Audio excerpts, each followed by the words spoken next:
This is a vision of Africa as we imagine it to be. But this is the exception, not the rule.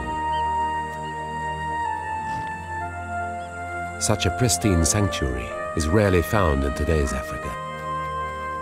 This is a special oasis where wildlife is isolated, never managed or controlled by man. Here, endangered animals like the wild dog thrive in greater numbers and larger packs than anywhere else in Africa.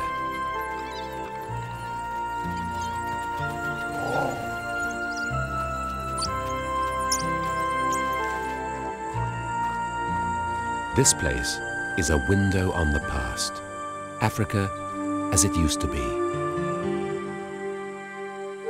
But where is this rare oasis? It's on an island in Botswana. Large tracts of Kalahari sandveld part the waters of the Okavango Delta to form wooded islands. The largest and most isolated of these lies in the delta's heart, Chief's Island. Traditionally, it was the exclusive hunting ground for the chief of the Botswana tribe, but was seldom hunted because of its remoteness. Today, its 500 square miles make up part of the Moremi Game Reserve. And the only hunting that happens here now is by the predators of the island. Chief's Island is the heart of the Okavango, an echo of Africa as it used to be.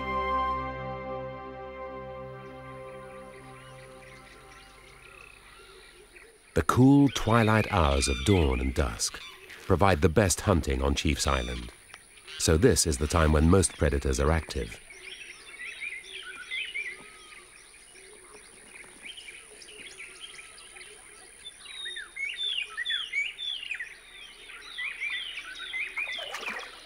Lions are a major predator on the island, and each lion has its own preference of what and when it hunts. Some are just setting out. Others have been busy all night.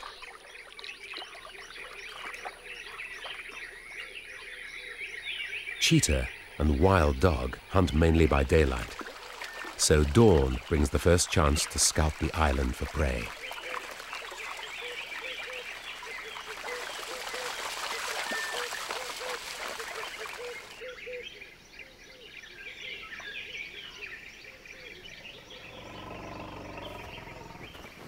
The elephant is one of the few animals that the predators ignore.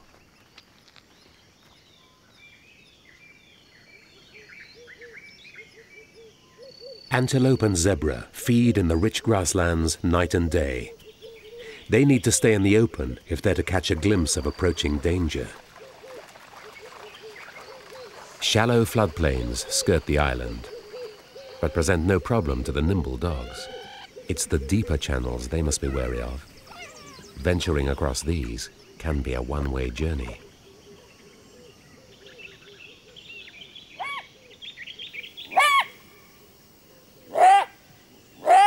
The jackal's barks mean that large predators are on the prowl. The grazing animals are tuned to the hunter's moves, so it's a constant effort for predators to surprise them.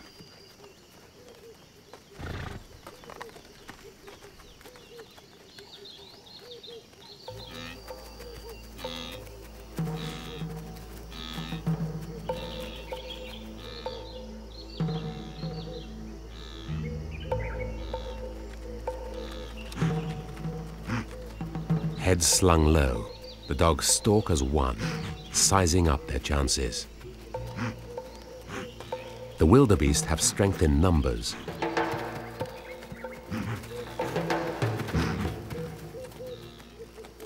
And can withstand the dog's taunts if they stick together.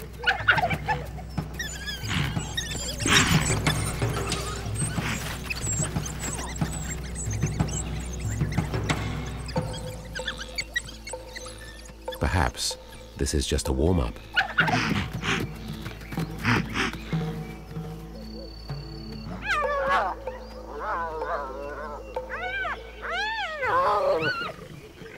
The morning light reveals 3 young lions feeding on an adult Cape buffalo. They also killed the buffalo's calf, but eventually had to abandon it to the hyenas so they could feed on the adult.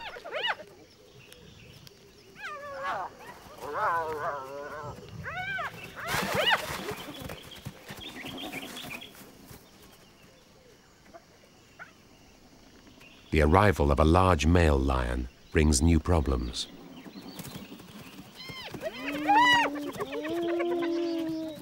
Few predators give up the chance of a free meal, and the strong male can easily assert his authority.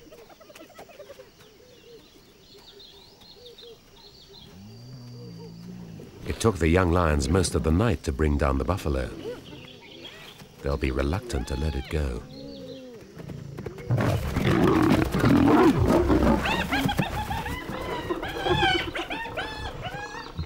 But it's clear that the male won't share with scavenger or kin.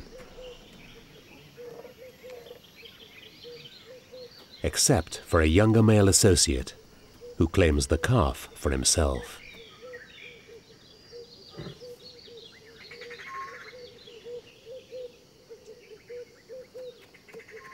The young lions are powerless against the mature male.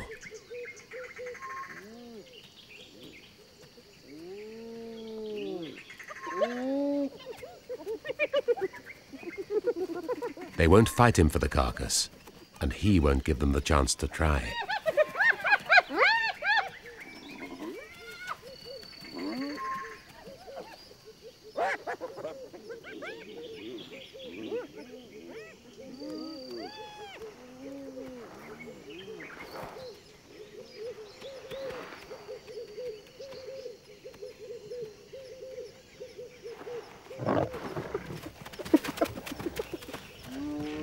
Alone with 2 kills, the younger male is faced with a dilemma.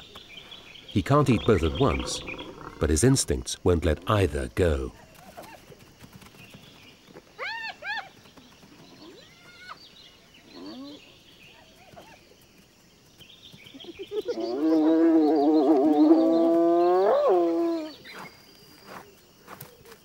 The return of the large male scatters the scavengers and puts an end to the game of cat and mouse.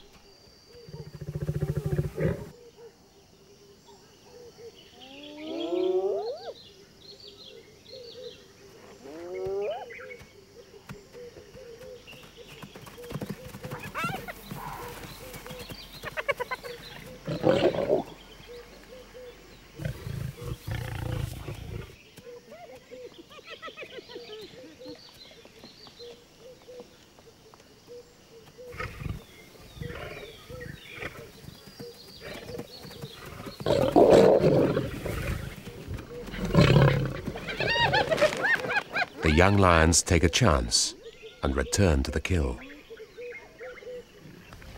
Once the males start to eat, they may become more tolerant.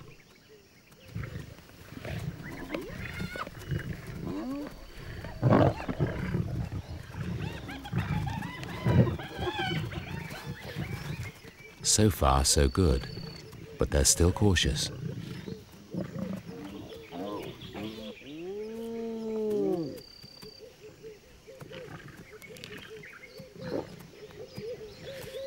A 6th lion enters the scene, the mother of the 3 youngsters, easily recognizable by her half-tail. Lions are instinctively protective of their kills, and strength overrules family ties. Their old mother approaches with caution.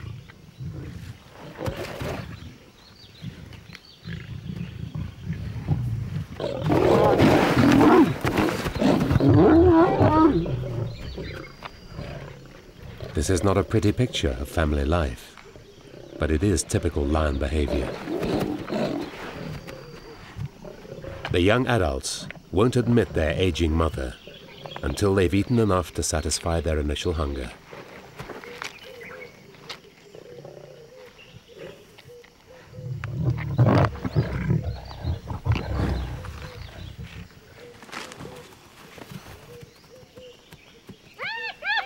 The conflict has attracted attention. And they're driven off once again. The dominant male cannot eat the whole buffalo, but he needs to assert his authority. He eats first, and when he's satisfied his hunger, the younger lions will be allowed to return. They will wait until the mature male is ready.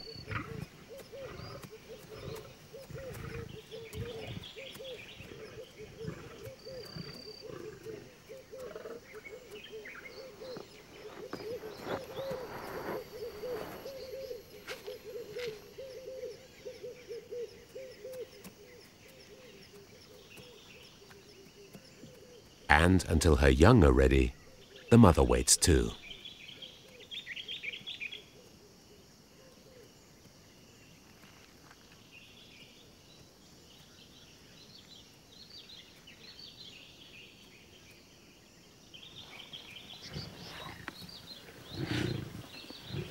When she's near them, she remains submissive and cautious.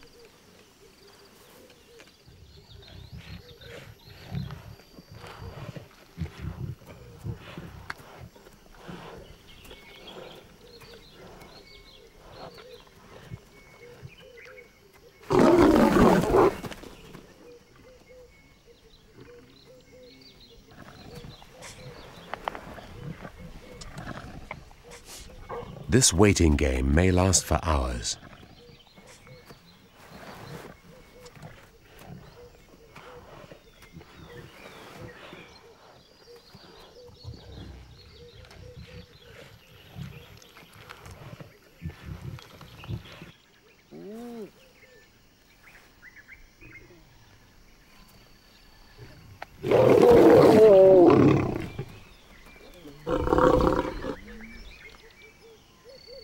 But the hyenas will wait the longest.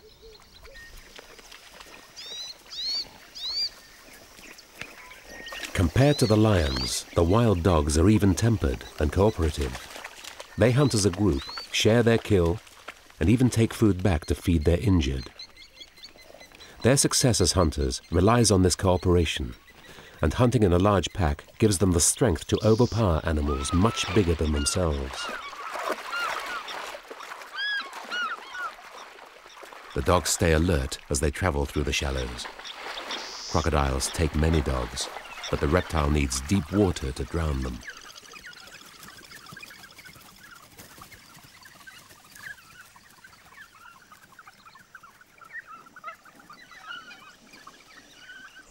If the water is deep enough for hippos, then it's definitely deep enough for crocodiles, and the dogs take the long way round.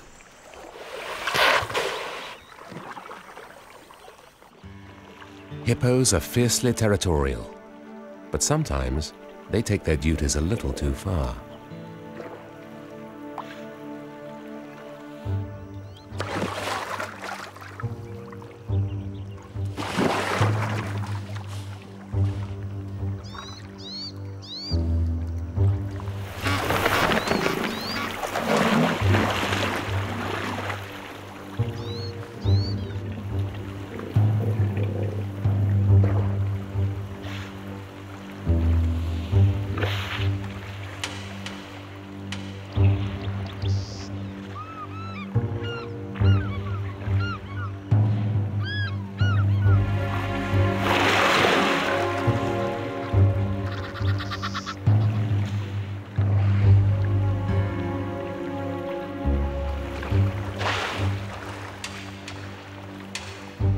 The Egyptian geese retreat to the scanty protection of some floating foliage.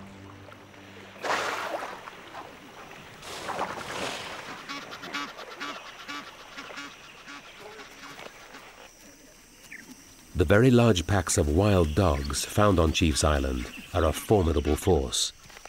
They act as individuals and as a pack to outwit and overwhelm their prey.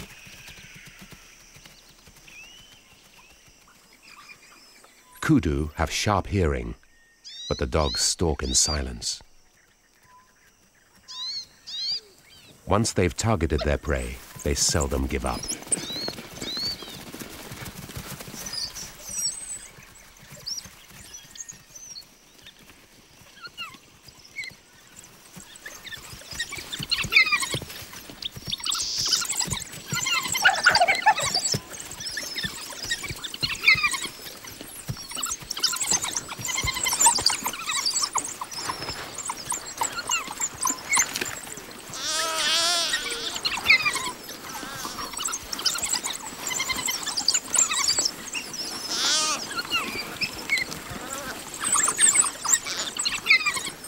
Death comes swiftly when it's dealt by so many blows. Rows of sharp teeth open up the kudu's belly and rip out its vital organs. It happens so quickly that the kudu dies in seconds. The lion's suffocating bite looks cleaner, but may take more than half an hour to have the same effect. The wild dogs gorge themselves. They're also feeding for their puppies back at the den.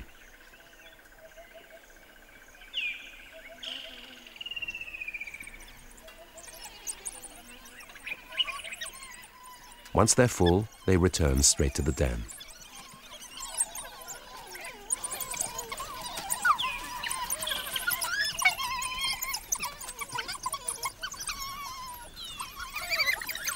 In stark contrast to the hunt, life here is noisy.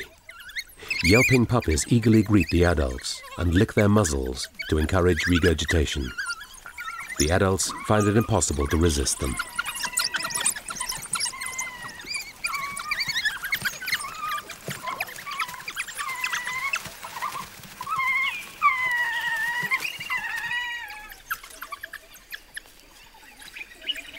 Guardians look after the puppies, while the other adults hunt.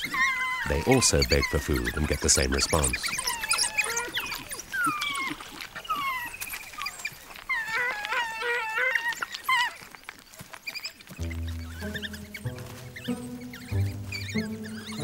The puppies soon learn to protect their food from each other.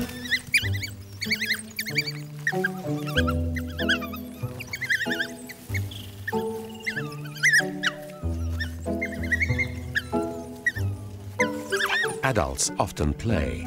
Strong social bonds tie them together. Hooded vultures are a fact of life around the den and live in close association with the dogs.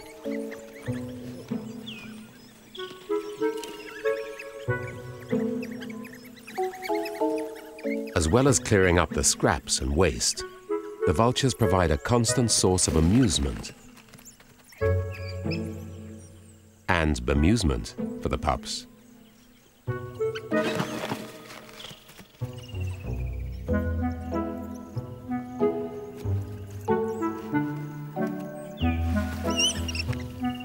Play fighting at this early age tests their strength and helps set their rank in later life.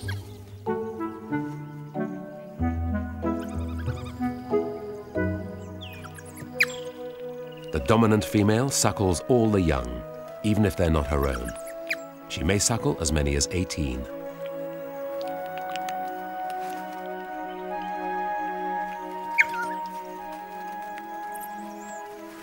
The morning is heating up, and the dogs are full. They've eaten well, and may not need to hunt again today.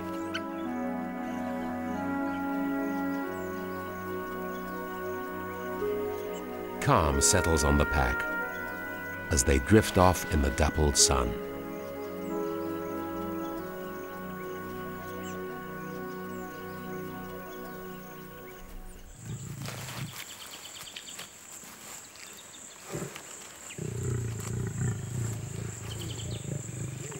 The hyenas are still waiting, but seem relaxed. At last, the young lions have let their mother onto the kill. Buffalo can weigh up to a ton, so there's enough to feed all the lions, if they let each other feed.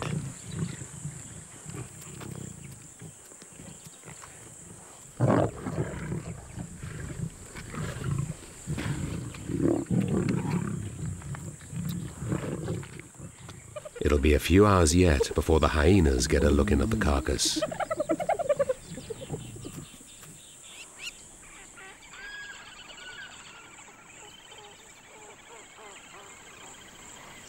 A pair of cheetahs warm themselves on a termite mound as they scan the floodplains for prey.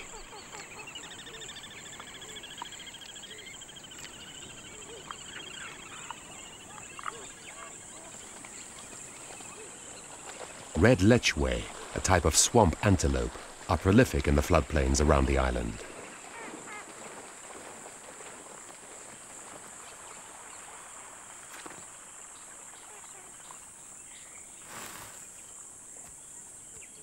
But they're easily spooked and can leap quickly through the shallow waters.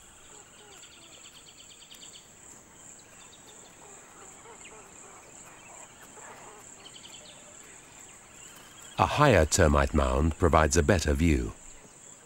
The delta and islands are studded with the slowly growing mounds, which provide the only dry ground and cover at the height of the floods.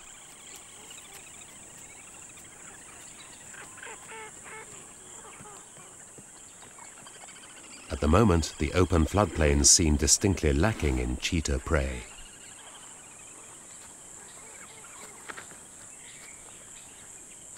Northern Botswana is famed for the largest free-ranging herds of African elephant. It's estimated that over 100,000 elephants populate these lands, more than 15% of the whole African population. In the wet season, the elephants roam the surrounding Mopane woodlands. But in the dry season, they move into the delta to take advantage of the lush foraging on the islands. But elephants can be very destructive to their habitat. Some believe that Botswana is already overpopulated by elephants, and the government faces a dilemma. Should they allow controlled hunting or culling in order to protect this pristine habitat? A habitat up to now unregulated by man. The annual floodwaters from the Okavango and fertilizer deposited by huge herds of elephants, buffalo and antelope keep the floodplains fertile.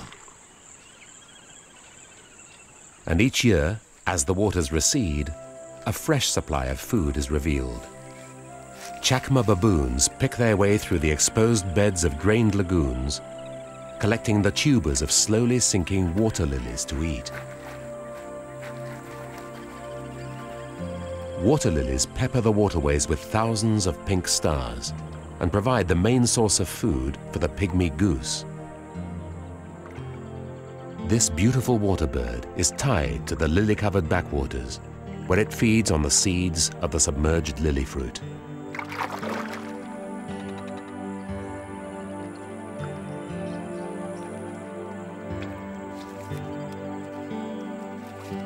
Water lilies aren't just a source of food.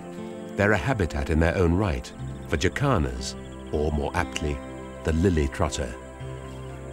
Only the males bring up the young, while the females mate and lay eggs with a succession of others.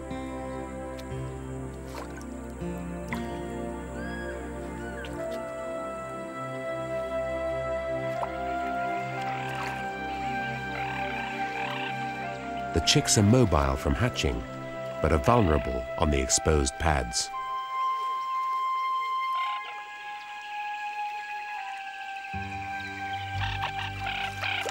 When they're under threat, the adult exhibits a remarkable defense strategy.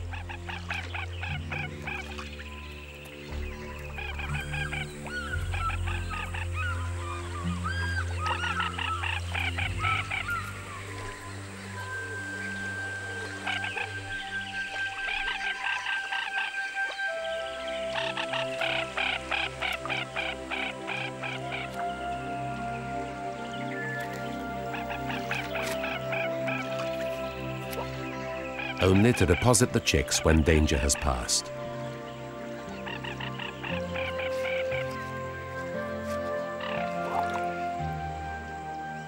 These lily lagoons are just one of the many unspoiled habitats that make Chief's Island so special and sustain such a wide range of wildlife.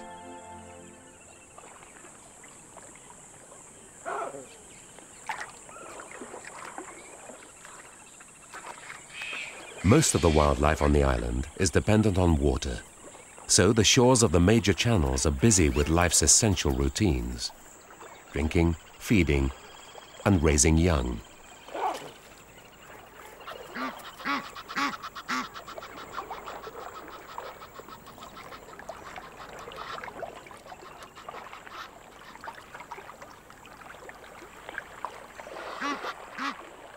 Crocodiles are plentiful in the deep channels.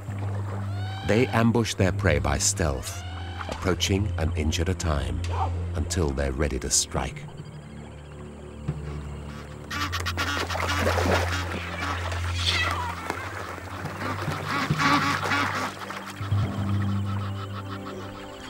Baboons are often targets for crocodiles, so they spend very little time in the water. This one is rooted to the spot.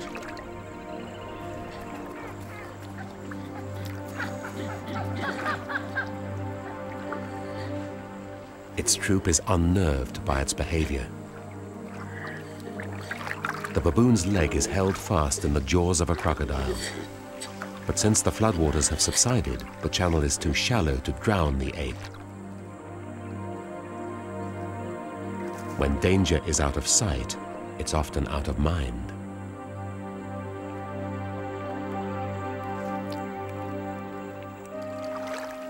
The crocodile releases the highly stressed baboon, expecting it to be drowned.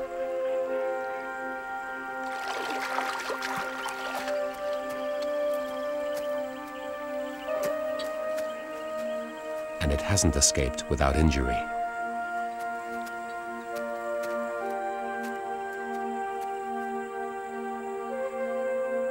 It probably lost a lot of blood in the water and looks like it's in shock.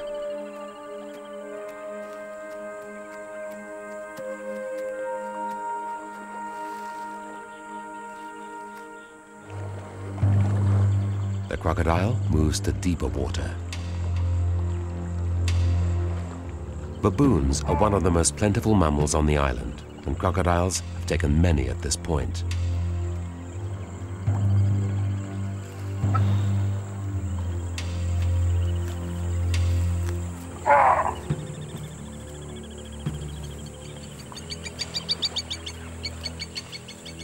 The crocodiles are only dangerous while they're lurking in the water. Their relationship with baboons on land is very different.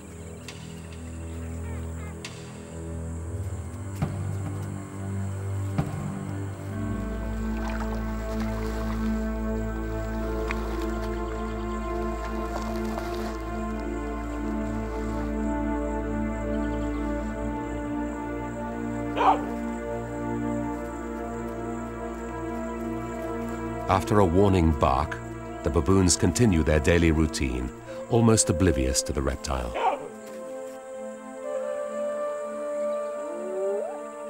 They seem more concerned with something stalking the other side of the inlet.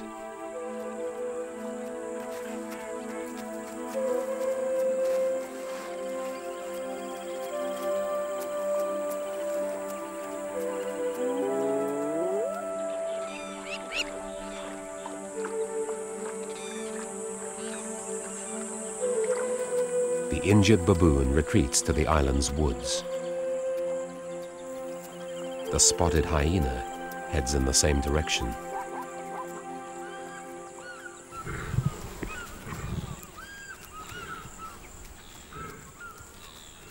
Although Chief's Island is now part of the Moremi Game Reserve, its wildlife is not controlled or maintained by man. Wildlife flourishes here as it has always done, giving us a glimpse of an ancient Africa. There's a natural balance between predator and prey, and their instincts are honed to respond to each other's every move.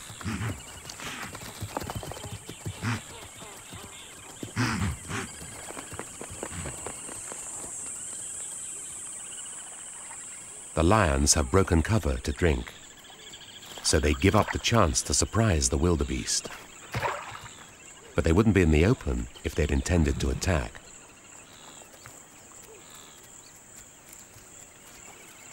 Everywhere the lion pride walks, the prey animals read the signals and assess the risk of danger. Lions seem to miss a lot of opportunities, but they only hunt when they have a reasonable chance of success. These kudu bulls are as wary of predators as the wildebeest. They see the lions approach and move on.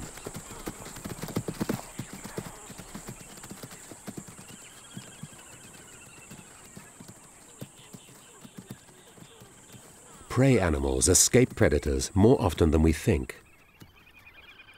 Cheetahs hunt the same ground as lions, but specialize in smaller prey like impala and young lechwe. But this pair has not been successful today. Adult zebra are too large for the small cheetahs, but there may be foals amongst the herd.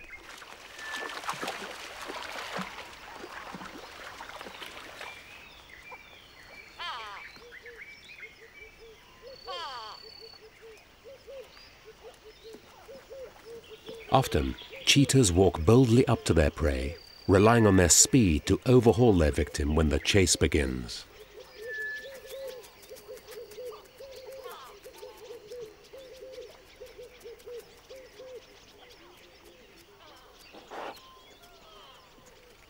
Some of the zebras spot the cheetah and watch for signs.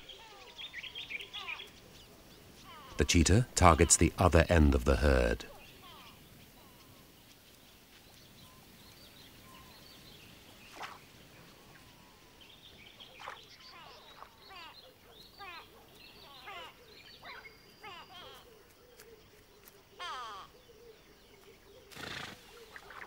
But there are no foals here, and an adult is beyond the cheetah's strength. It must look for smaller prey somewhere else. The second cheetah is nervous. Lions have settled down nearby. There's no point hunting when lions are around. They steal the kills of smaller predators, especially cheetahs. Cheetahs are in direct competition with the other predators on the island. But they're at the small end of the scale. Even the wild dogs use their numbers to harass cheetahs. Most lions avoid the strain of hunting in the heat of midday. Instead, they take time to relax. They're not under threat by any predator.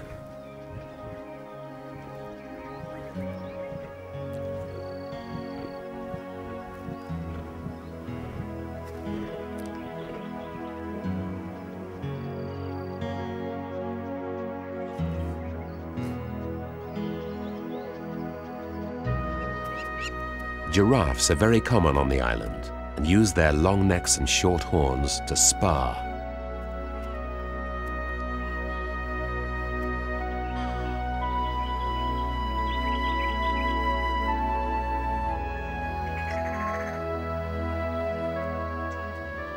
When fighting in earnest, their heads become powerful battering rams, capable of killing an opponent. But mostly they engage in stylized mock fights.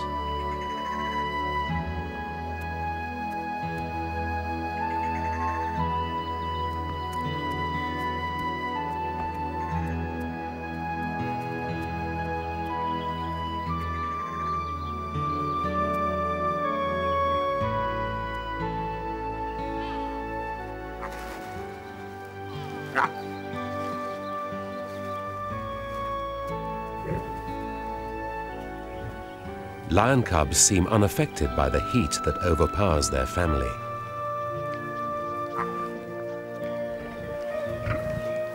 Suckling is one of the few activities the adults have energy for.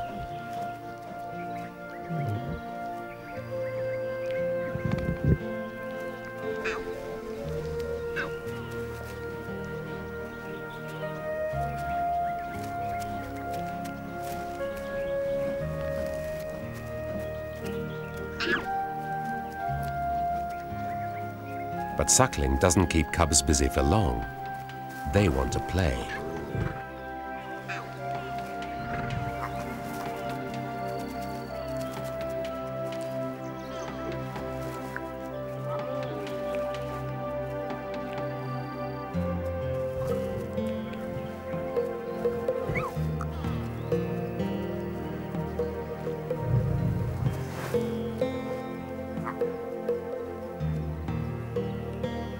In every little snarl and every tiny strike, the cubs are honing their hunting skills.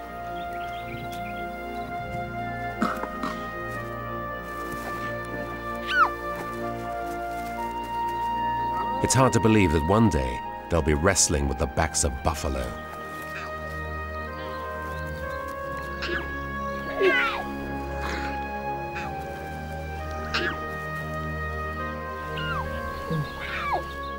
For now, it's just a little rough and tumble.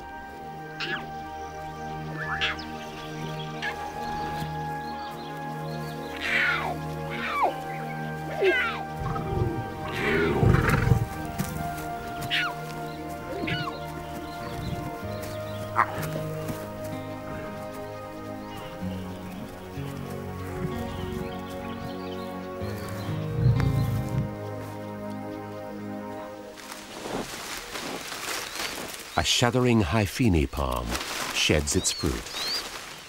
This is no earthquake, but the skilled manipulation of a strong trunk.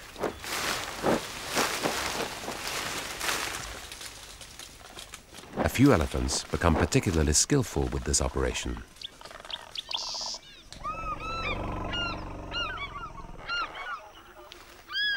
Each falling nut is about the size of a cricket ball and just as hard. The nutritious outer husk is highly prized by elephant bulls, and large numbers invade the palm groves each year to shake down the ripening crop.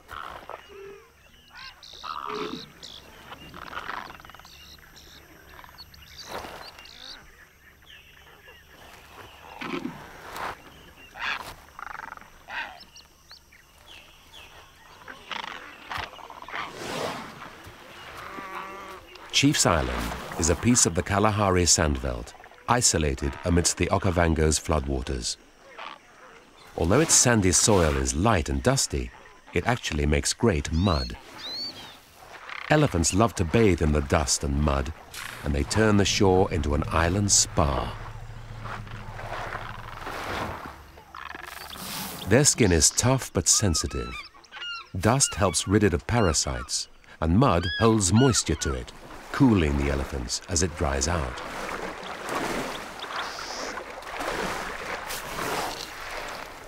This treatment is a welcome respite from the mid-afternoon sun. It's also good fun.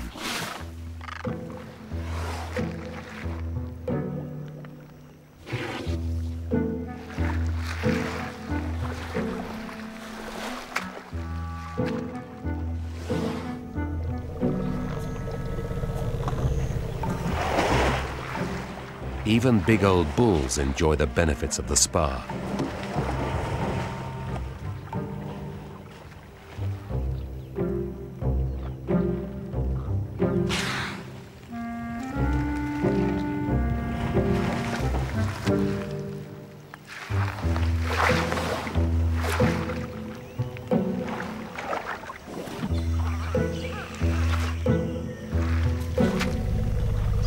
But this youngster is not so sure about the soothing qualities of the sticky mud.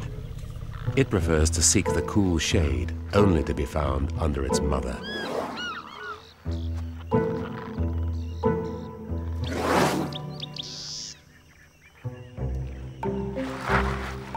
The spa's benefits aren't confined to the elephants. Warthogs also enjoy sticky suits of mud.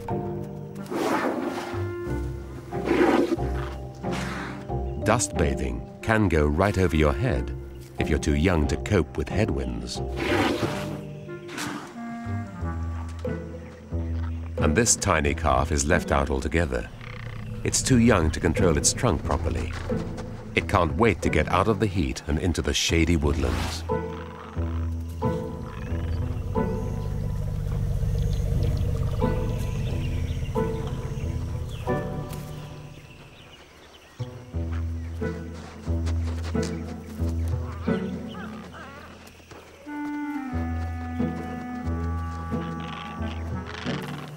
The spa is left open for the smaller animals to enjoy.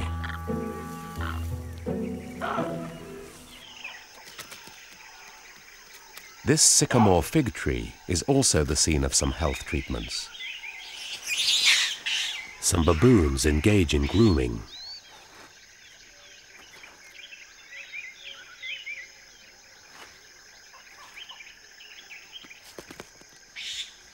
While other members of the troop are more interested in what's on offer above.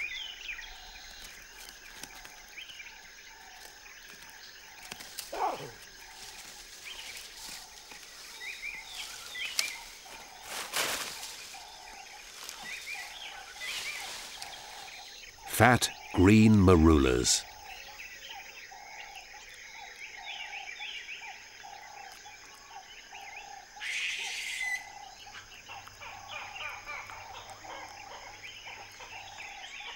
Chief's Island is wreathed in fruit trees. They provide a nutritious addition to the baboon's varied diet.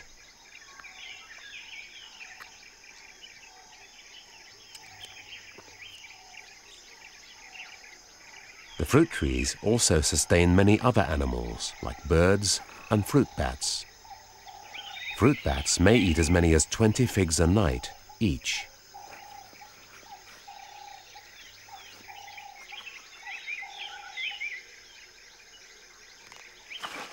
But the benefits of fruit are still unknown to this suckling baby baboon.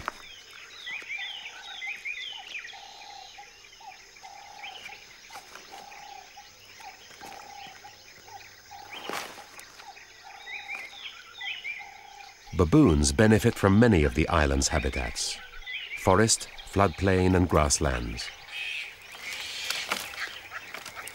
But they're always wary of danger and post lookouts to protect their troop.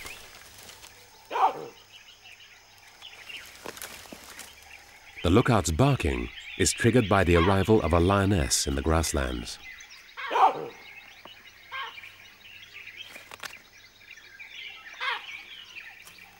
Different lions hunt at different times of the day. Many will hunt at night, but this female chooses the late afternoon as the heat begins to subside.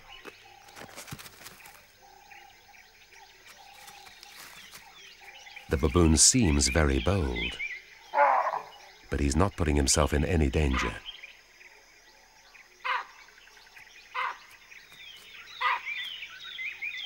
He maintains his distance from the lion and would escape into a tree if she got closer.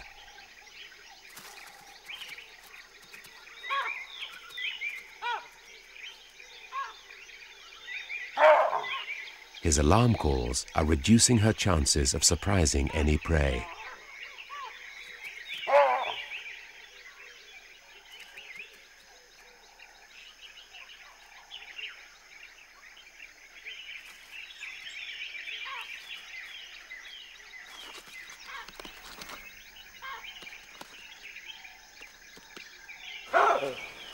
The object of her intention comes into view: a herd of wildebeest.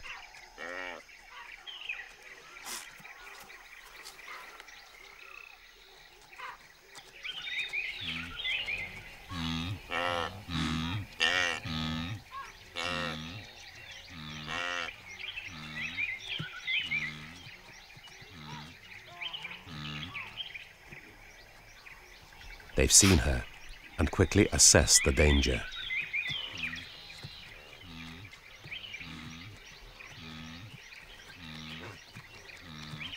While she's still, they slowly file on.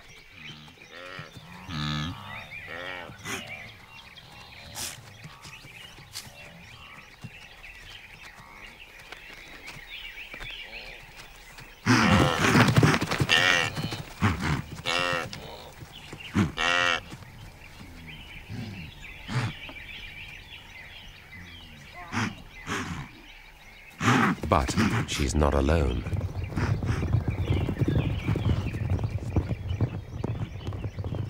The wildebeest are alert, primed by the baboon's calls, and easily escape.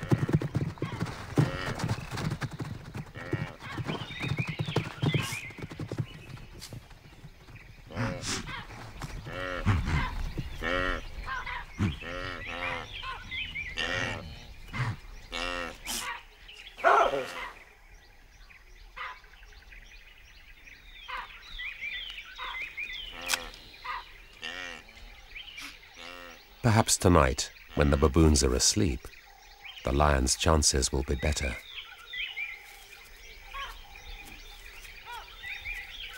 There's only an hour of daylight left until dusk.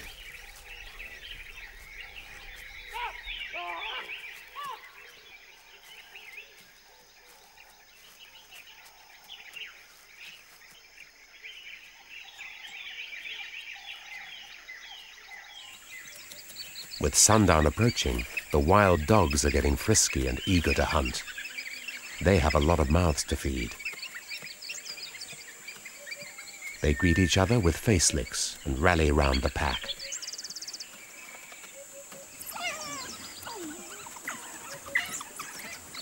If left undisturbed, wild dogs seldom change dens while rearing young.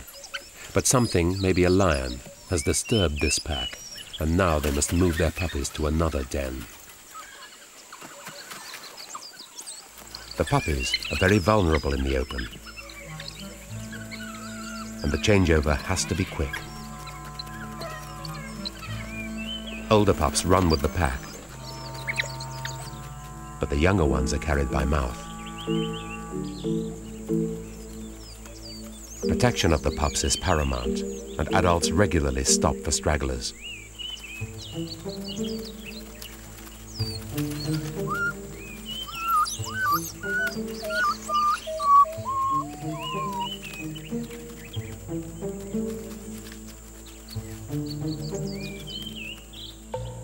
The cheetah has heard the distress calls of the puppies.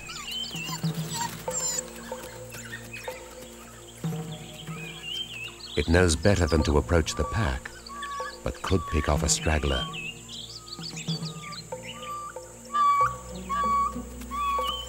And the smaller puppies do seem to have a problem keeping up. But nothing is that simple for cheetahs.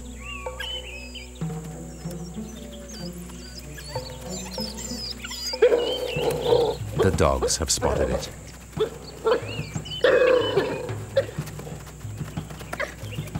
And the little puppy knows when it's time to run for cover.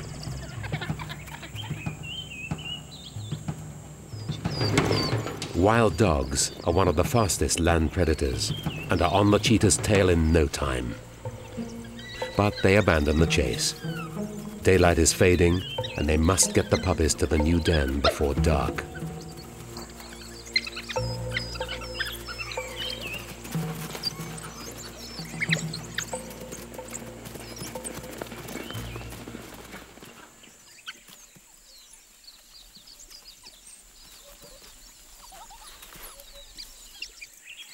The guardian sees they're safely underground and stands over the den's entrance.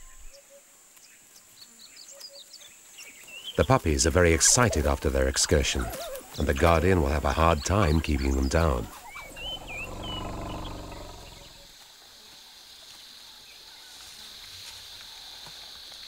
Elephants consume vast quantities of vegetation each day and may spend up to 18 hours foraging.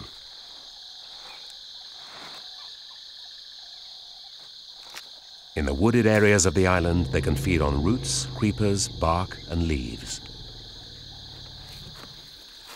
Another dust raker is making use of the cooler evening.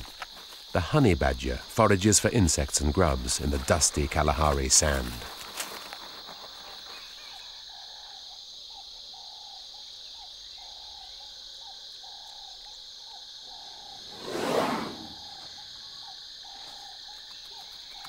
A successful kill brings the large pack into the grasslands.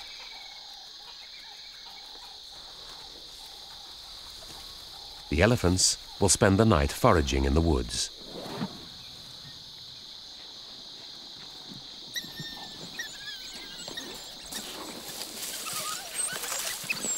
Wild dogs can strip a carcass in a few minutes and soon devour most of the kill.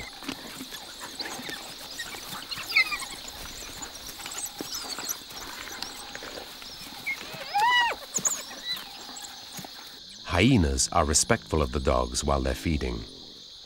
The dogs are fast and have needle-sharp teeth and will set about the hyenas if they're interrupted. The pack will return to the puppies when the sun goes down, but the hyenas have the whole night to feed. Even so, one of the bolder hyenas can't resist a quick recce.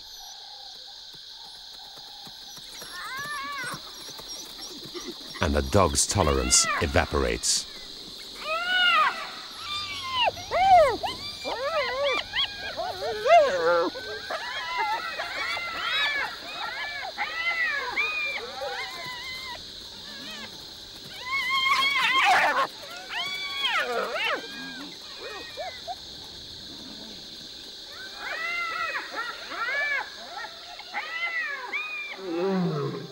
Chief's Island has witnessed conflicts like these for thousands of years, as predators pursue prey and compete with each other in an endless game of survival. This is a rich but rare paradise, isolated by the watery wilderness of the delta. Its fortune lies in this isolation. Let's hope that its recent discovery by tourism does not endanger the beating heart of the Okavango.